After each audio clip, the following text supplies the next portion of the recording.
Once upon a time, in a small village nestled between the towering peaks of a great mountain range, there lived a kind-hearted girl named Little Red Riding Hood. Her mother had sewn her a vibrant red cloak, so bright that it gleamed like a ruby under the sun, and that is how she became known to all as Little Red Riding Hood. The cloak was a symbol of her innocence, but also of her bravery. Her mother, a woman with a gentle smile and wise eyes, often warned her to be careful in the forest, for it was full of mysteries and dangers.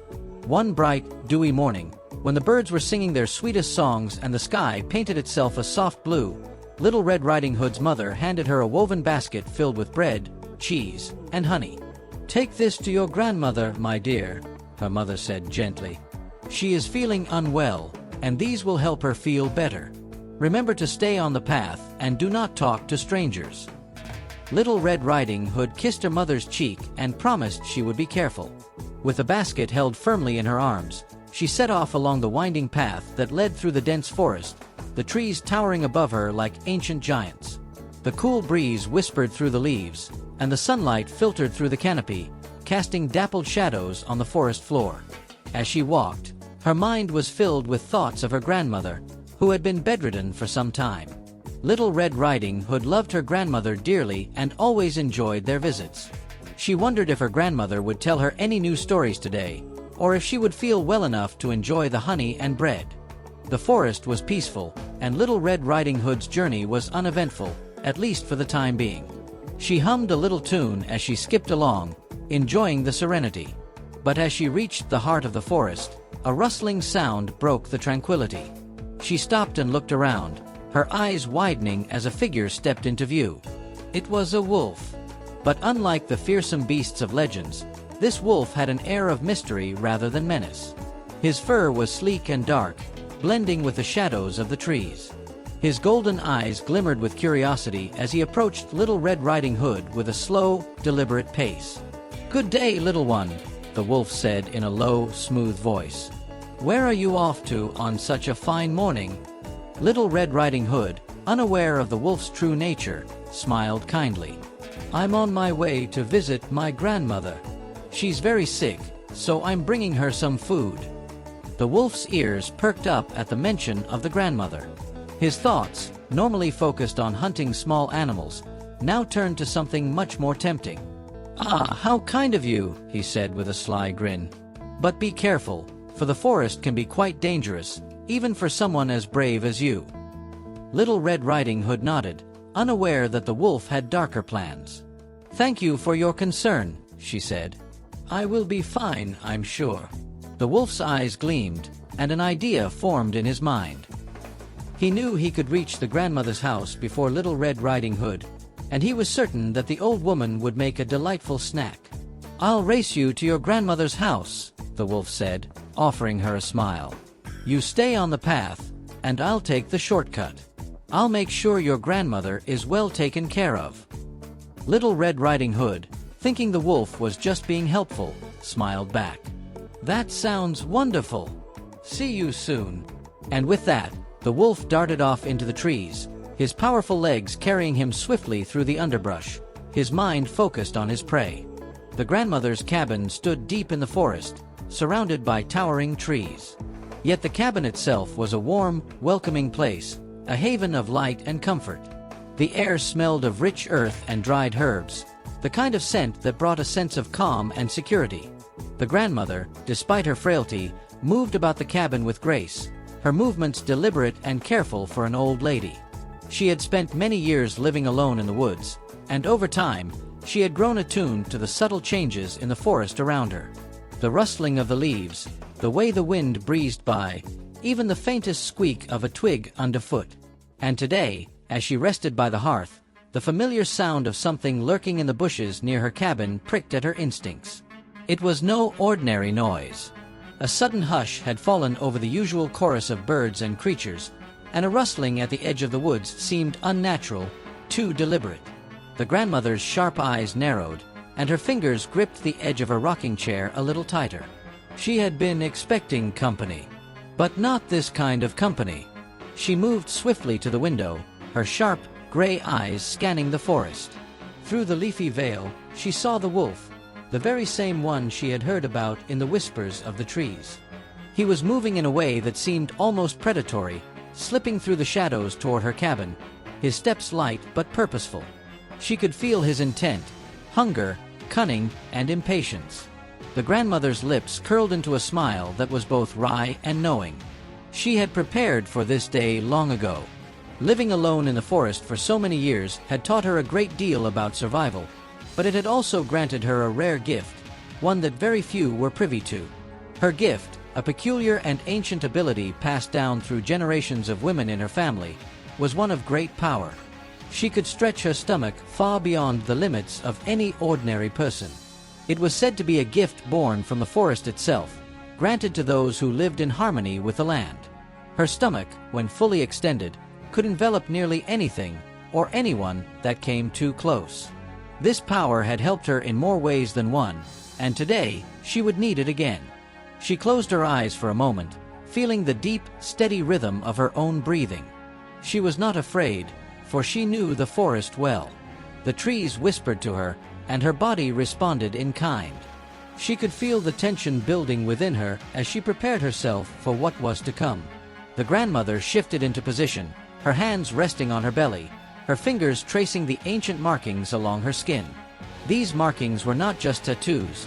They were symbols of protection, of wisdom, and of the power she now needed. The symbols seemed to glow faintly, as though they were alive with energy. She had not used her gift in many years, but now it was time. Taking a deep breath, she focused all her attention on her stomach. Slowly, at first, she felt the muscles beneath her skin begin to stretch. It was an odd sensation, like a gentle tugging, as if her body was preparing for something far larger than what it could normally hold. Her belly expanded little by little, until it was noticeably rounder, its shape now noticeably different from the frailness she had once known. She felt a warmth spreading through her body, as though she were preparing to consume the very essence of the forest itself. The wolf would not stand a chance. She heard the faint sound of the wolf's footsteps approaching her door, his breath ragged, his hunger growing. The grandmother's senses heightened. She could hear him circling the cabin, his paws patting softly against the earth, his eyes scanning the windows. He thought he was clever, trying to trick her with his mimicry of Little Red Riding Hood's voice. But she was not fooled. The wolf knocked softly on the door, and in a voice that mimicked Little Red Riding Hood's, he called, "Grandmother, it's me. I've brought you food." The grandmother smirked. It was a poor imitation, but it was enough to bring the wolf closer. She moved with practiced ease, taking a few steps back from the door, her belly now fully extended and taut with the energy of her gift. She could hear the wolf's heavy breathing, his desire growing with every second. With one final breath, she prepared herself for the wolf's next move. The moment the door creaked open, the wolf lunged forward, thinking he could catch her by surprise. But the grandmother was ready. Her stomach and mouth opened wide, as though she were an endless vessel, and with a powerful, swift motion, she swallowed the wolf whole. He fought against her grip, his claws scraping against the walls of her mouth, but it was too late. Her stomach expanded further, enveloping him entirely. The wolf's desperate growls faded into muffled sounds within her, and the grandmother felt his body settle within her belly. She could feel him squirming, trapped and helpless. Little Red Riding Hood's journey through the forest had been long, and the soft light that filtered through the trees made the air feel cool and serene. She had wandered down the well-worn path for some time, admiring the flowers and listening to the rustling leaves, but there was a slight unease in her heart. The wolf's warning from earlier still echoed in her mind, but she had dismissed it. As the trees began to part and the path opened to reveal her grandmother's cabin, Little Red Riding Hood smiled in anticipation. Her grandmother's home always made her feel safe, warm, and loved. She quickened her pace, eager to deliver the food and share stories, but when she reached the doorstep, something felt strange. The air was too still. There was no sound of the usual chirping birds or the rustling of creatures in the bushes. When she finally reached the cabin, the door was slightly ajar. She pushed it open, calling out, "Grandmother, I'm here." As Little Red Riding Hood stepped into the room, the pressure in the air tugged at her. In that instant, the room's weight shifted, and with a powerful gust of air, Little Red Riding Hood felt herself being pulled toward the grandmother's open mouth, the one that was swallowing the wolf whole. The force was overwhelming. Before she could take another step, the grandmother's mouth opened wider, the pressure around Little Red Riding Hood growing stronger. With a sudden burst of wind, she was pulled forward, almost as if she were being sucked into a vacuum. The next thing she knew, she was tumbling through the air, caught by the force of her grandmother's stomach as it stretched yet again, her body hurtling into the cavernous space within. Inside the dark, warm belly, Little Red Riding Hood blinked in surprise. What in the world?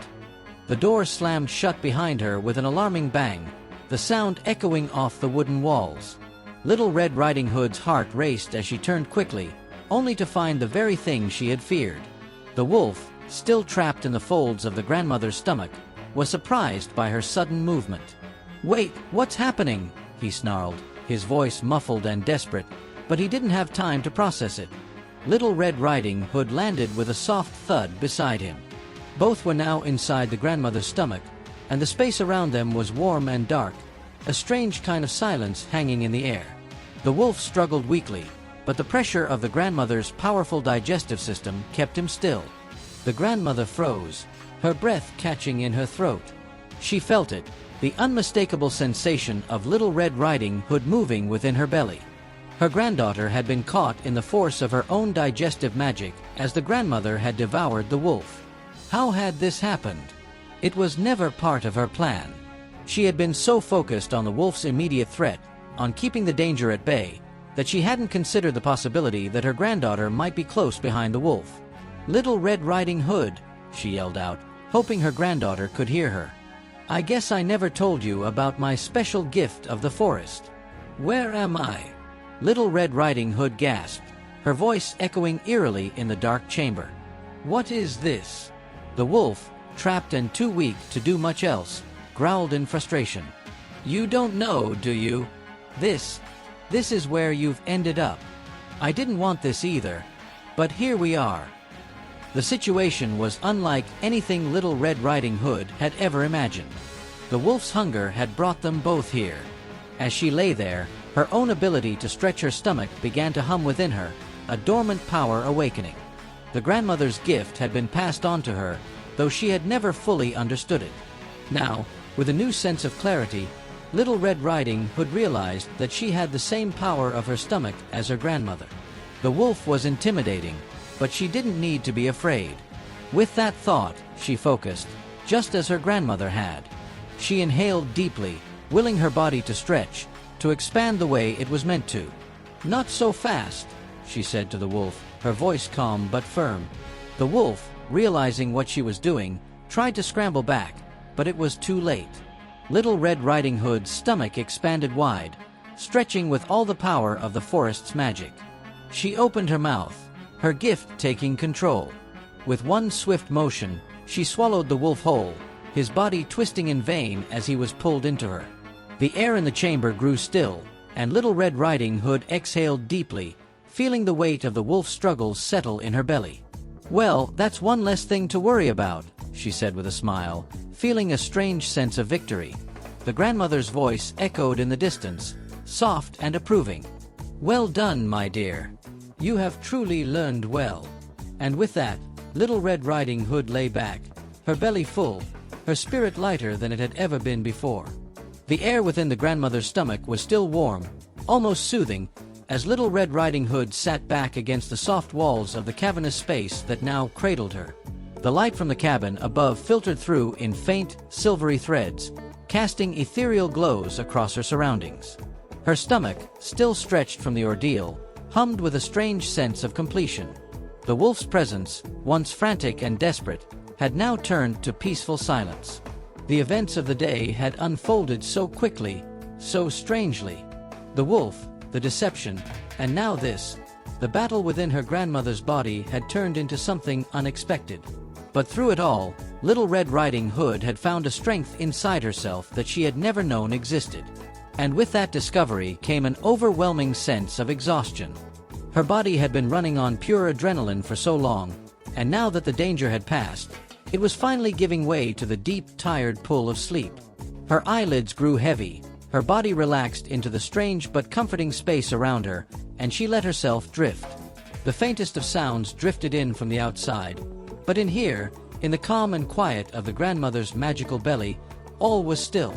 Little Red Riding Hood felt the vibrations of her own breathing deep in her chest, the steady rhythm like the soothing beat of a drum. The soft sloshing sounds of the wolf shifting inside her reminded her that, despite the strange circumstances, she had triumphed and gotten a good meal today. The peace of the moment washed over her like a blanket, and with a gentle sigh, she allowed herself to fall into a deep, undisturbed slumber. Above her, in the cabin, her grandmother stirred as well. The old woman, whose strength had been hidden beneath her frail appearance, had taken a moment of respite herself. She had felt Little Red Riding Hood's courage unfold with quiet admiration. The sounds of Little Red Riding Hood's breathing reached her ears.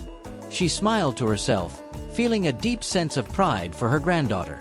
She had been prepared for the wolf, but she had never imagined how the amazing magic of the forest would manifest in Little Red Riding Hood as well. The old woman closed her eyes, the fatigue of the day finally catching up with her. But as the hours passed, a pressure started to build. It started slowly, a stirring deep within the grandmother's belly. The body of the grandmother was preparing for the next part of a cycle. The peaceful nap they had both fallen into would soon give way to another human necessity, one the grandmother knew all too well. With a soft groan, the grandmother awoke, feeling the deep, familiar pressure in her gut. It was time to release the tension that had gathered, to ease the fullness she now felt.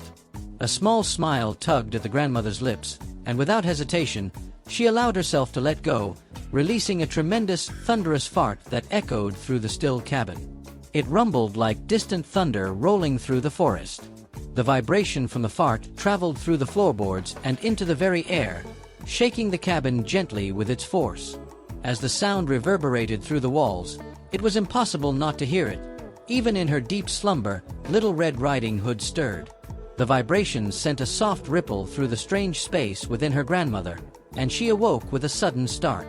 For a moment, she was disoriented, unsure of where she was, but the warmth of the cabin soon returned to her senses.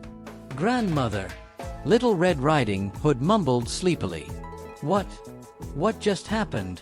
Little Red Riding Hood could hear her grandma gently chuckle. "Ah, my dear," she said, her tone playful, "I'm afraid it's time for a little release. You've been so brave today, but even I need a moment of relief. Grandmother, can you fart one more time, but harder and louder? I think it will help me squeeze my way out." Little Red Riding Hood asked. Little Red Riding Hood thought for a moment and then asked, "Grandmother, can you fart one more time, but harder and louder? I think it will help me squeeze my way out." The grandmother smiled kindly, then let out another enormous fart, this one even louder and harder than before. The heavy amount of pressure sent Little Red Riding Hood flying out of her grandmother's butt, landing softly on the floor rug. Both Little Red Riding Hood and the grandmother laughed, their bellies still full but their hearts light. "Well, that was certainly an adventure," Little Red Riding Hood said, brushing herself off. Little Red Riding Hood knew she would always remember this strange, but happy, adventure. And so, they both lived happily ever after. And the wolf, well, he eventually got flushed down the toilet.